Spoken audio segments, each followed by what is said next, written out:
Gentle owl facts that will carry you into the deepest sleep. Opening. Let everything slow down now, whatever the day held. The noise, the pace, the decisions, the small anxieties that accumulated without invitation. You can set all of it down. Right here, right now you have arrived at the end of the day, and this moment belongs entirely to you. There is nothing left to solve tonight. Nothing left to carry. The only thing being asked of you right now is the simplest, most ancient thing a human body has ever been asked to do, to rest. And we are going to get there together, very gently, through one of the most quietly magical creatures that has ever lived on this earth. The owl. There is something about owls that has always felt nocturnal in the soul of it, not just in their habits, but in their energy. They belong to the night the way sleep belongs to the body. Naturally, completely, without resistance. And as you listen to what follows, soft facts, gentle truths, unhurried observations about these extraordinary birds, you are going to feel something inside you begin to loosen. The thoughts that have been circling all day will begin to slow. Your breath will deepen on its own. Your body will remember what it already knows how to do. You do not need to try to fall asleep. Sleep will come to you. All you need to do is listen. Before we drift into this gentle evening together, if this channel is the place you come when you want content that truly takes care of you, that slows you down and fills you with something good, subscribe to this channel right now. Hit that notification bell so evenings like this one are always waiting for you when you need them. Now, let us begin. The owl and the night, a relationship as old as darkness itself. Long before human beings built cities with electric light, long before we created the kind of artificial brightness that pushes the night back and makes the dark feel optional, the night was a complete and total world. Not an absence of day, a presence of its own. Full of sound, movement, temperature, and life that operated entirely outside the rhythms of the sun. The owl was already there. Owls have existed in some form for approximately 60 million years. They were here before the first horses ran across ancient plains. They were here before many of the mountain ranges that frame our modern landscapes had fully formed. They watched the slow reshaping of continents from the branches of trees that no longer exist, in forests that grew over landscapes that are now deserts or cities or seabeds. They are, in a very real and very quiet sense, ancient. There are approximately 250 known species of owls living on Earth today. They live on every continent except Antarctica. They have adapted to tropical rainforests and frozen tundra, to open grasslands and dense mountain woodland, to desert edges and the eaves of city buildings. Wherever there is darkness and whatever lives in it, the owl has found a way to be there too. The oldest known owl fossil belongs to a species called Ogygoptynx wedmore, discovered in Colorado and dated to approximately 60 million years ago. This owl was small, about the size of a modern pygmy owl, and it lived in a world so different from ours that the environment it inhabited would be almost unrecognizable to us today.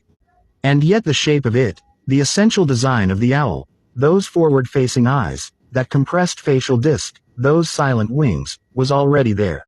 Already refined, already nearly perfect. Nature had found the owl design early, and it had not needed to change it much since. There is something deeply calming about that continuity. About knowing that tonight, as you prepare to sleep, owls are doing exactly what owls have always done, moving through the dark with silent certainty, perfectly at home in the night. They are not afraid of the dark. They were made for it, and in their comfort with darkness, there is a kind of permission, a quiet, feathered invitation to let the dark be what it is. Soft, necessary, safe. The silent wings, how owls fly without sound. Most birds, when they fly, produce noise. Not dramatic noise, necessarily, but a detectable sound, the rhythmic displacement of air, the slight mechanical whir of feathers moving through space.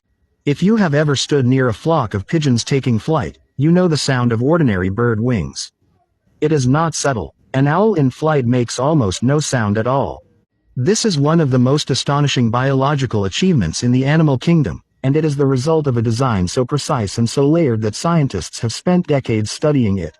Not just to understand owls, but to apply the same principles to everything from aircraft design to wind turbines. An owl's flight feathers have a unique structure found in almost no other bird.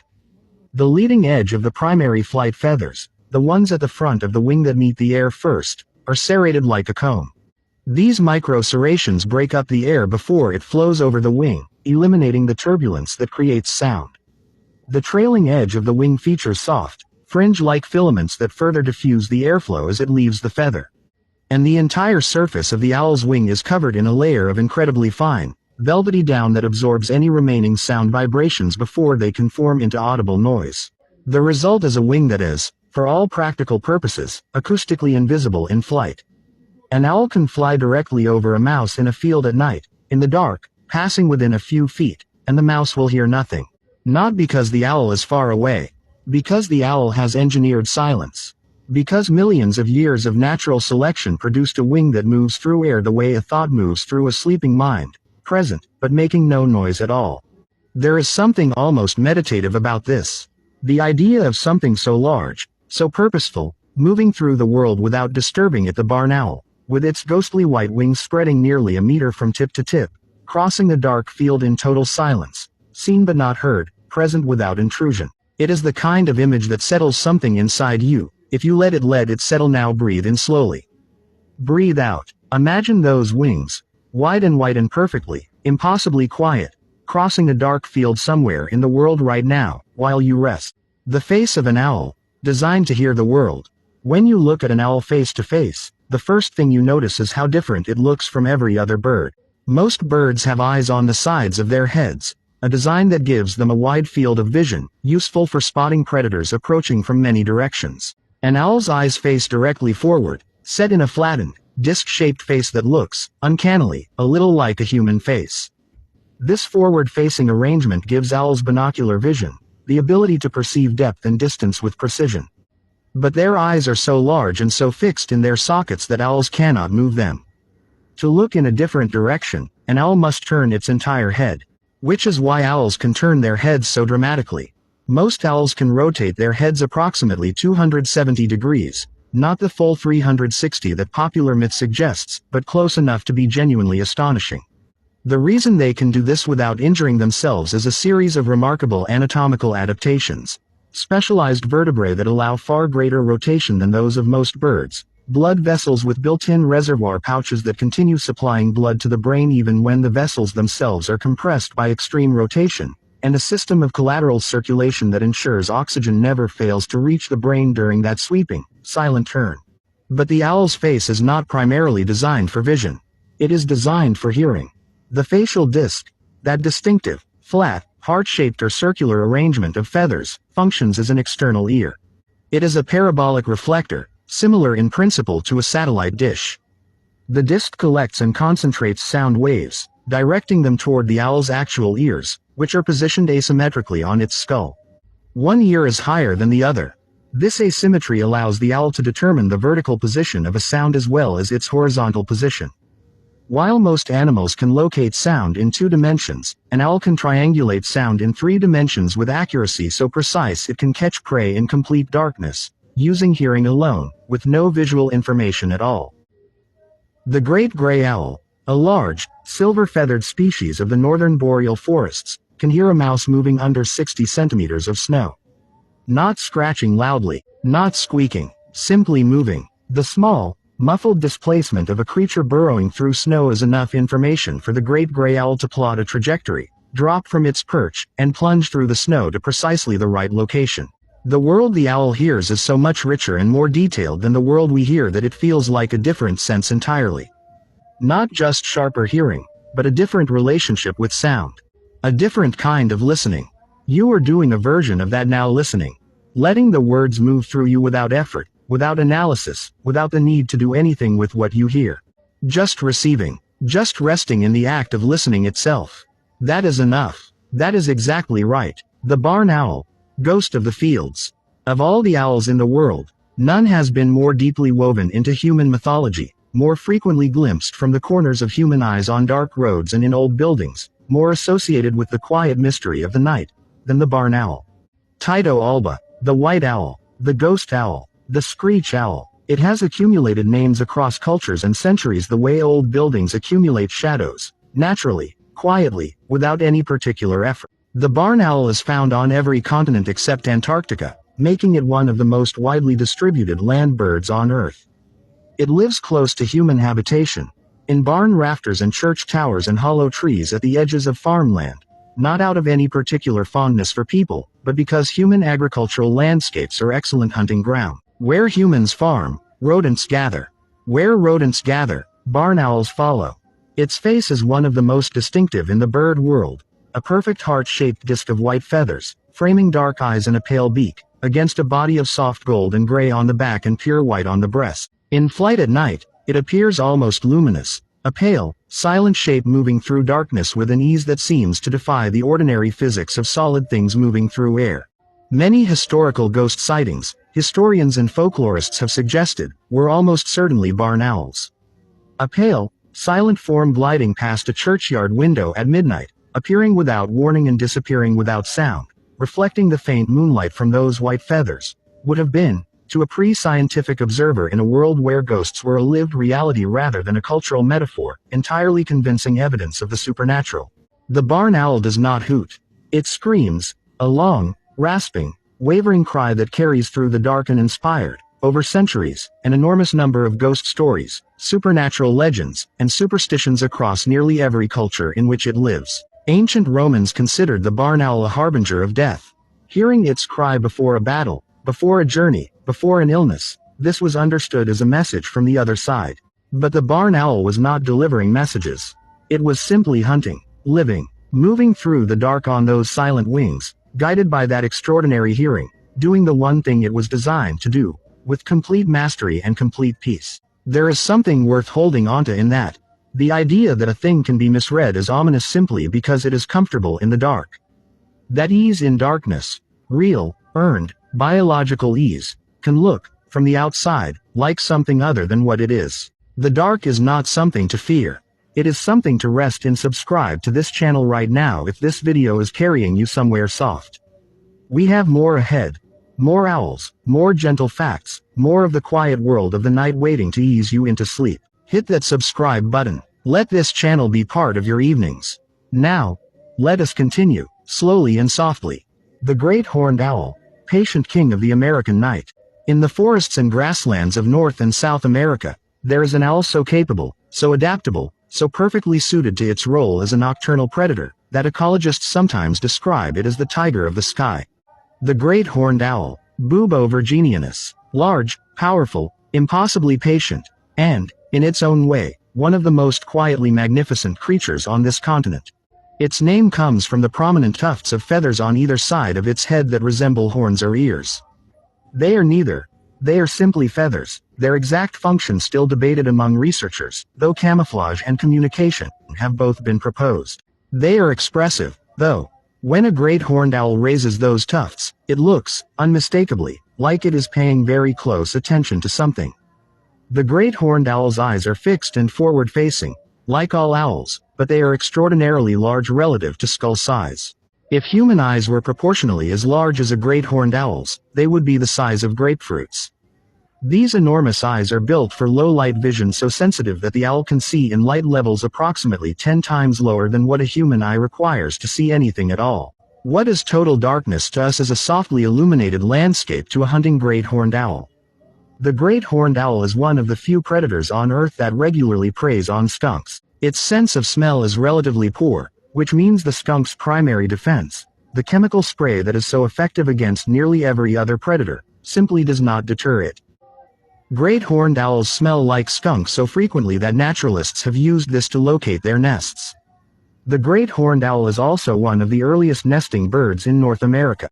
They begin their courtship in the coldest months, December and January, with the female often incubating eggs while snow is still falling, keeping her eggs warm with her body heat in temperatures that would be genuinely dangerous to a less insulated animal. By the time the trees begin to leaf and spring arrives, the owlets are already several weeks old, fluffy, enormous-eyed, comically large for their apparent age, peering out of the nest with an expression of bemused seriousness that is one of the most endearing sights in the natural world. Great horned owlets are born covered in white down, which gradually gives way to their adult plumage over the course of their first year. During this transition, they go through a phase in which they appear slightly disheveled, not yet the composed, powerful adult, but not quite the helpless newborn either. A teenager of sorts, blinking at the world with those huge yellow eyes, practicing the head rotation, not yet certain of the vast competence they are in the process of becoming.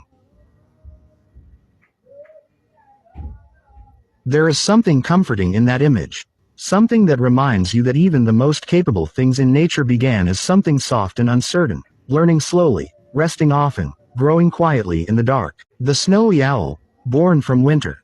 Imagine a landscape so vast and so cold and so quiet that the silence has weight. The Arctic tundra in winter, an ocean of white, broken only by the occasional low ridge of wind-packed snow, the sky above it shifting through shades of gray and pale gold and the deep, ink blue of polar twilight. No trees, very little sound, the wind moving over the surface of the snow in thin, curling streams. And then, against all that white, a shape.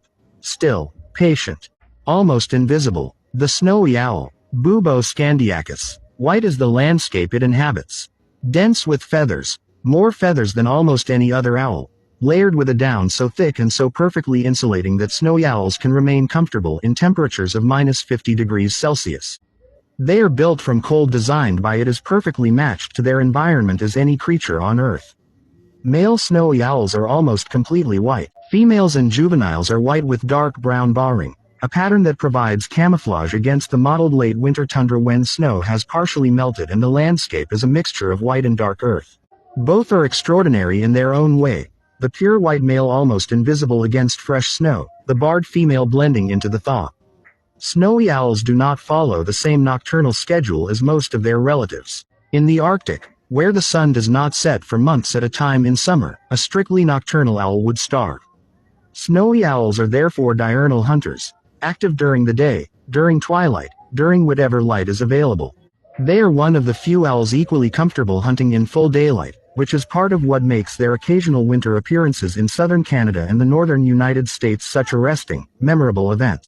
A snowy owl perched on a city rooftop or a suburban fence post, watching the traffic below with calm yellow eyes, is an image that stops people in their tracks. Their primary prey on the tundra is the lemming, a small, round, deeply abundant rodent that undergoes dramatic population cycles every 3 to 5 years. In a good lemming year, a single snowy owl may eat more than 1,600 lemmings.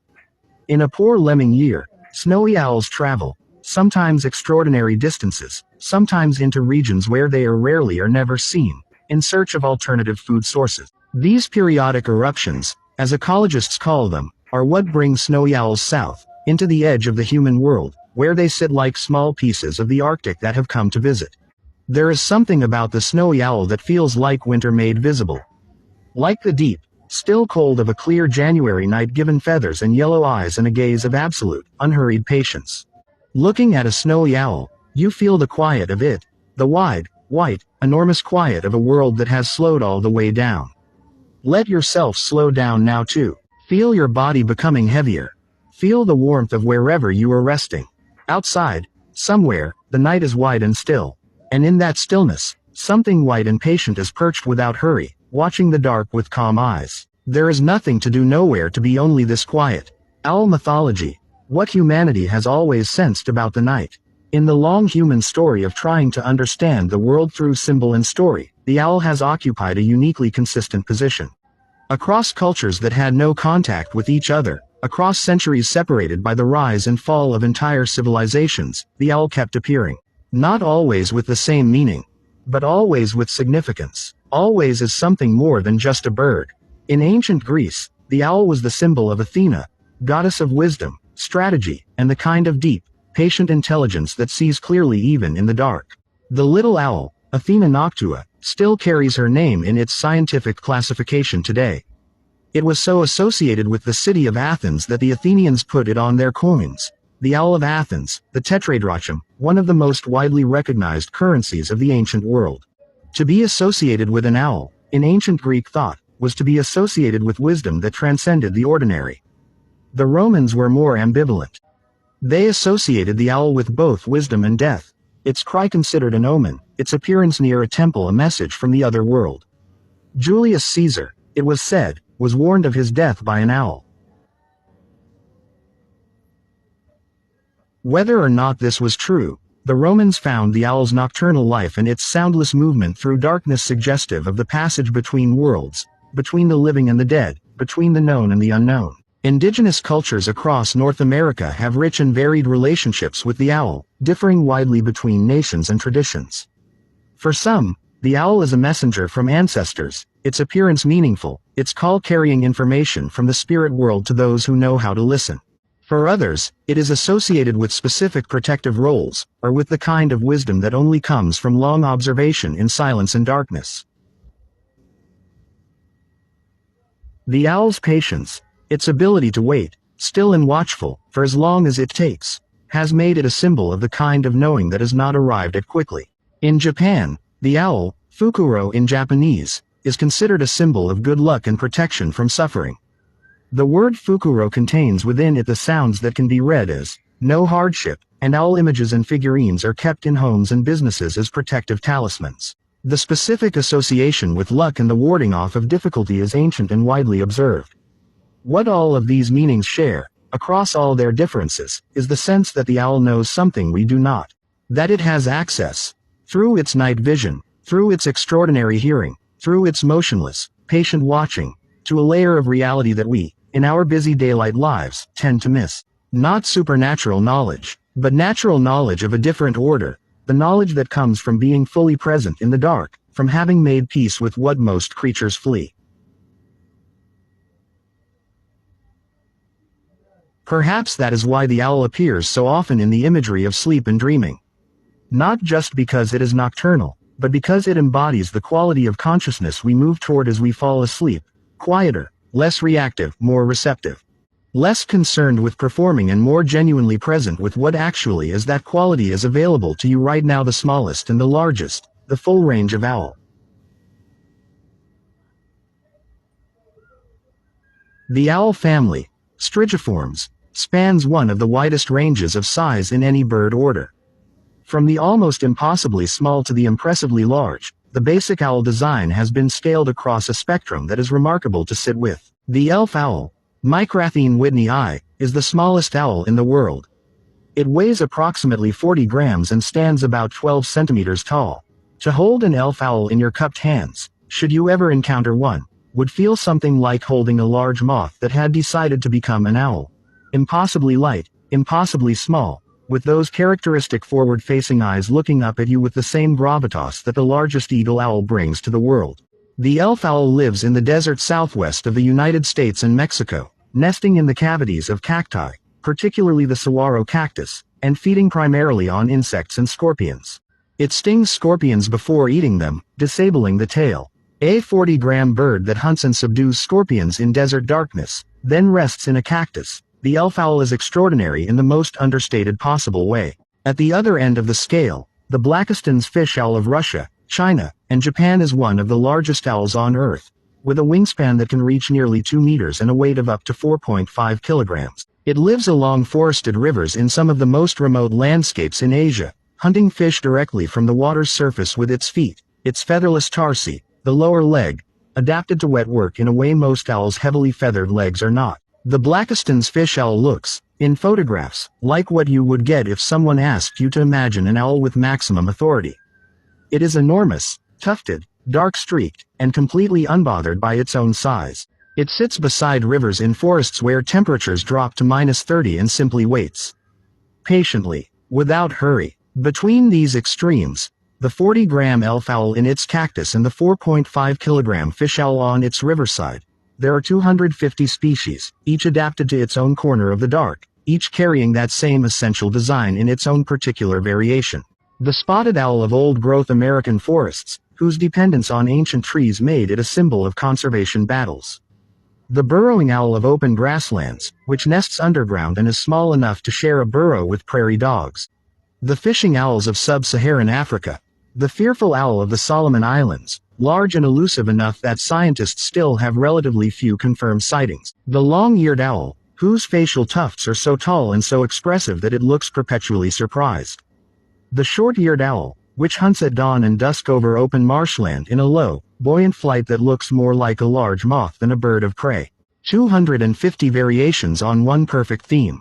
250 ways of being at home in the dark. The owl at rest. Stillness is mastery. What you almost never see in images of owls. what is almost never captured in wildlife photography or nature documentaries, is the owl simply resting. Not hunting, not flying, not engaged in any of the dramatic behavior that makes for compelling footage. Simply sitting, still, on a branch, in a hollow, tucked against the sheltered side of a trunk in the deep afternoon, when the day world is at its noisiest and the owl has no interest in any of it. Because owls sleep during the day, and they sleep magnificently, a roosting owl in daylight is one of the most completely settled things in nature. The feathers compress slightly, the wings tucked tight against the body, the eyes closing to narrow slits or entirely, the head sinking forward just slightly. Some owls pull one foot up into the breast feathers while roosting, tucking it away from the cold, balancing on one leg with a stability that requires no apparent effort.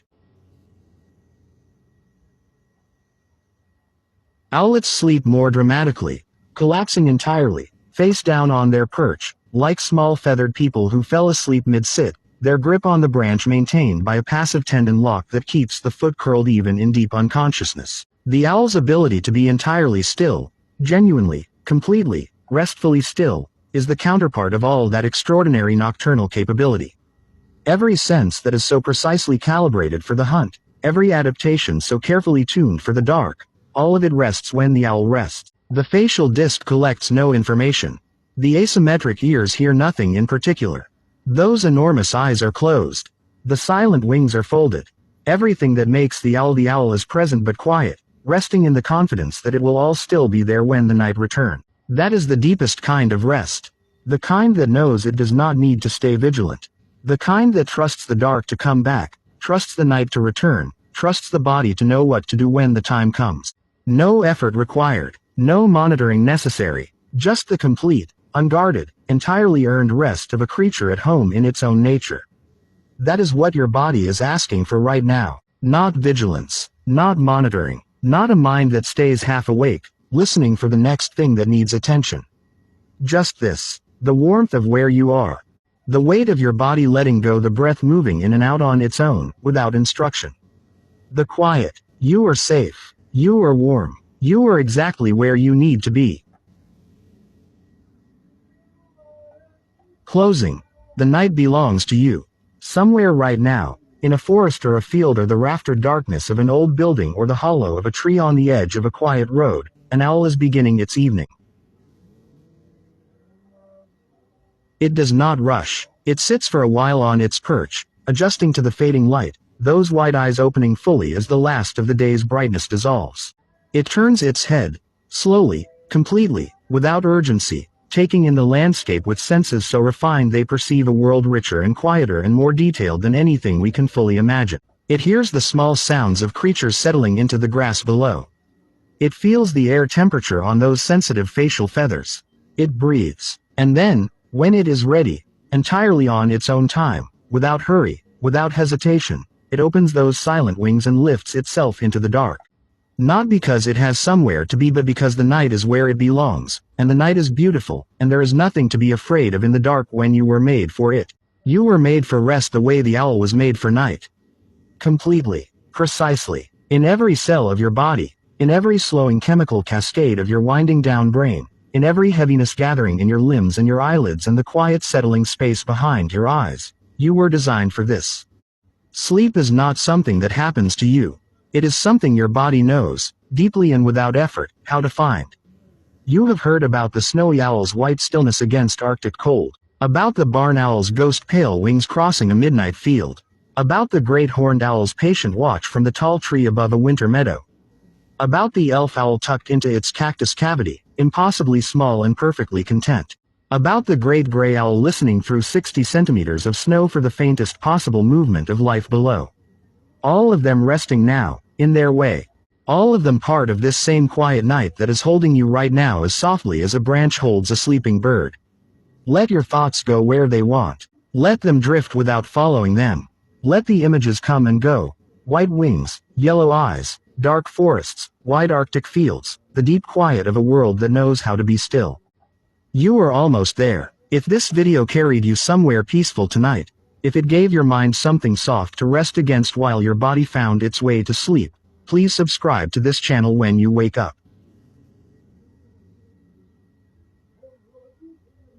Leave a gentle comment. Share this with someone who needs a night like this one. Every subscriber is another person who chose rest over noise, depth over distraction, and the quiet extraordinary pleasure of a mind that is finally, fully, allowed to let go. We will be here tomorrow evening. And the evening after that. Whenever you need to come back. Sleep well, sleep deep, and as always, keep becoming. Quotes Library.